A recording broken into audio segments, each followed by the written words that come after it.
Morning lunch box కోసం ఎక్కువగా tension పడే పని లేకుండా ఒక్కసారి ఈ పలావ్ ట్రై చేయండి. రెగ్యులర్గా చేసుకొని తింటారనమాట. అంత బాగుంటుంది టేస్ట్. ఫస్ట్ అయితే మిల్ మేకర్ ఉంటుంది కదా, అదైతే తీసుకొని దాన్ని వేడి నీళ్ళల్లో వేసి పక్కన పెట్టేసుకోండి. నెక్స్ట్ మీ దగ్గర ఏ వెజిటేబుల్స్ ఉంటాయో ఆ వెజిటేబుల్స్ అన్నీ కట్ చేసుకోండి. నేనైతే టమాటో, క్యారెట్, పచ్చిమిర్చి, ఆనియన్ అయితే కట్ చేసుకున్నాను.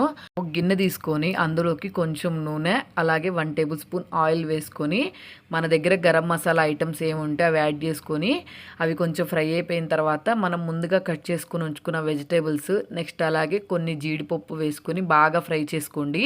అవి ఫ్రై అయిపోయిన తర్వాత 2 టేబుల్ స్పూన్ల అల్లం వెల్లుల్లి పేస్ట్ వేసుకొని ఇది కూడా పచ్చివాసన పోయేంత వరకు ఫ్రై చేసుకొని నెక్స్ట్ మనం తీసుకున్న రైస్కి ఎంత వాటర్ అయితే అవసరం అవుతాయో అంత వాటర్ అయితే తీసుకోండి.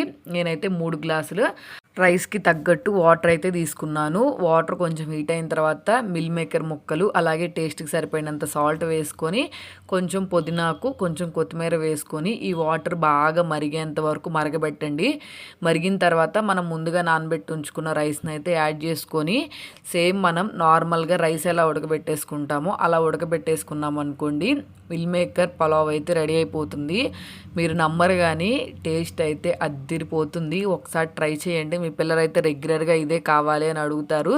రెసిపీ కూడా క్విక్గా అయిపోయింది. ఎక్కువ మసాలాలతో కూడా పని ఉండదు అనమాట. వీడియో నచ్చితే మాత్రం వెంటనే సబ్స్క్రైబ్ చేసేసుకోండి.